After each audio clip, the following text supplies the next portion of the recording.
And welcome back. Well, coming up now, the third and final segment of the interview with Governor Gary Johnson, presidential candidate, Libertarian candidate.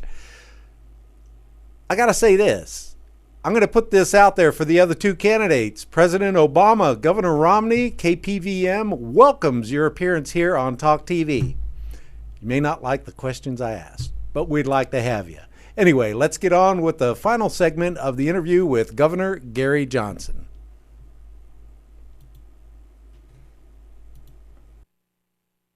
Hello and welcome back. We're here with Governor Gary Johnson, Libertarian candidate for president, and he was gracious enough to spend a little time with us today. Well, great to be with you. Thank you. Thank you, Governor. Now, Governor, on the Patriot Act, one of the things I noticed you said you wanted to repeal the Patriot Act. One of the most unpatriotic pieces of legislation I've ever seen. Well, it is. We have a growing police state in this country. I think this is why we fought wars, is against the police state. The National Defense Authorization Act, which allows for you and I as U.S. citizens to be arrested and detained without being charged, I suggest this is why we have fought wars. And yet this is what we've done to ourselves. I believe that either Romney or Obama get reelected, we're going to have a heightened police state. We're going to find ourselves in a continued state of war, of military interventions that are ceaseless. And we're going to find ourselves continuing to borrow and spend money in ways that are absolutely unsustainable. That is so true. One of the things that I noticed, for example, we were talking about the TSA, they just had a gentleman in Hawaii that, for some reason, he was on the no-fly list, never convicted of a crime, and they pulled him off the plane in Hawaii, and they wouldn't let him fly anywhere. And he was going to see his wife, who was in the military in Japan. Have you heard anything about this? I haven't heard anything about it, but these are the stories that exist. I mean, when you make lists, when you make no-fly lists, there are a lot of people that are named Gary Johnson, for example. There's probably a Gary Johnson somewhere that isn't allowed to fly, and at some point, I'm going to probably be identified as that Gary Johnson. I mean, this is what happens when you have a police state. And in the name of saving us from terror, I think we've created a situation where we're going bankrupt over protecting ourselves against attack that at its base is the fact that we go and pull the trigger in other countries. You know what? The drones take out the target, but the drones kill a lot of really innocent people in these countries. And if you are friends or family of somebody who gets killed by a drone, you know what? You may vow vengeance the rest of your life, up to and including giving of your own life to exact that vengeance. How true. It's one of the things I wanted to talk about. Also, the surveillance drones that they want to start flying over here. Matter of fact, I was just reading in the paper today that some cities are already starting. Well, and to me, that's an extension of the drug war. Why would they be flying surveillance over residential neighborhoods other than to see what's growing in the backyard or who's smoking what in their backyard? I just see it as a furtherance of the police state. This is the growing police state that we have, and it's getting worse. It's not getting better. Believe it or not, posse comitatus doesn't seem to exist anymore. They're using military on the streets, doing checkpoints and doing policing activities. TSA right now is making stops on the interstates.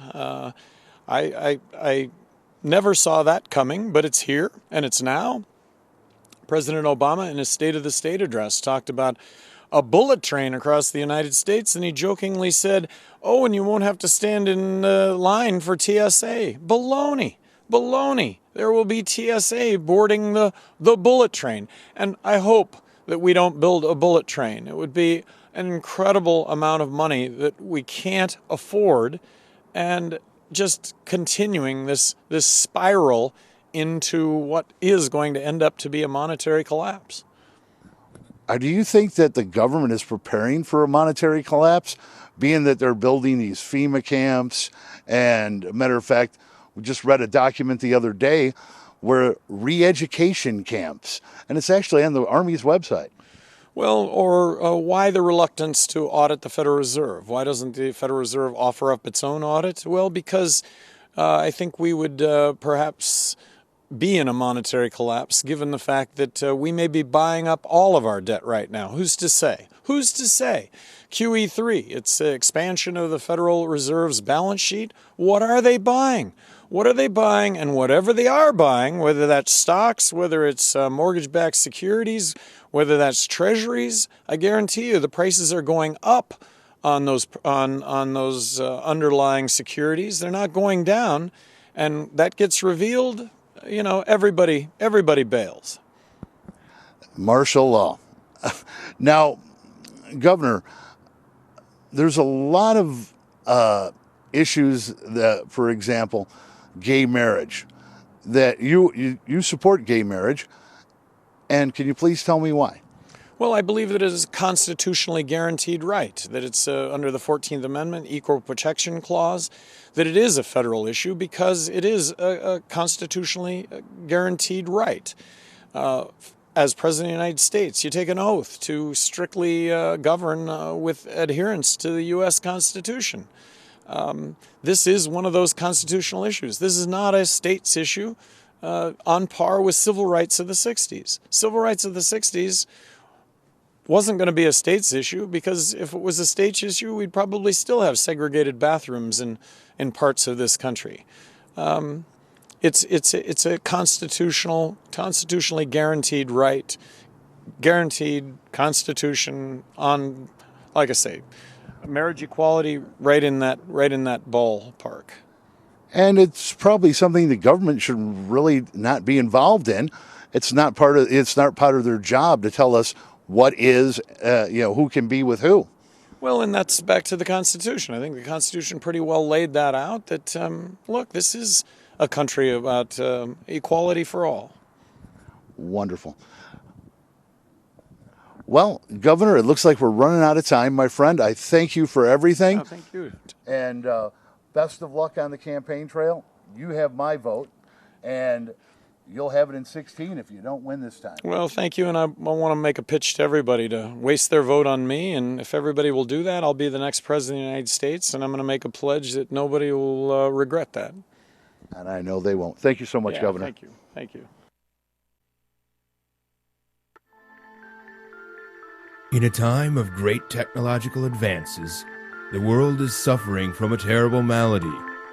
With access to vast amounts of information, the masses have remained ignorant, their movements slowed, and their wits distilled into little more than mindless chants. Some bear the color blue, and others the color red.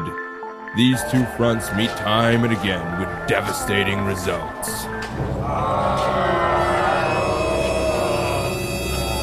Wait, are they just bumping into each other? That's terrible. We are not a mindless society. We care about things. We care about the fact that we are in endless wars, that we militarily intervene, that we need to stop that. We care about the fact that we have a heightened police state in this country. Stop! Stop! We need to balance the federal budget now or we're gonna find ourselves without a country. Y'all look like a bunch of zombies. With time running out, will you choose to pull yourself out of the zombie mindset? This November, don't throw your vote away supporting the status quo. Vote Libertarian. Vote for freedom.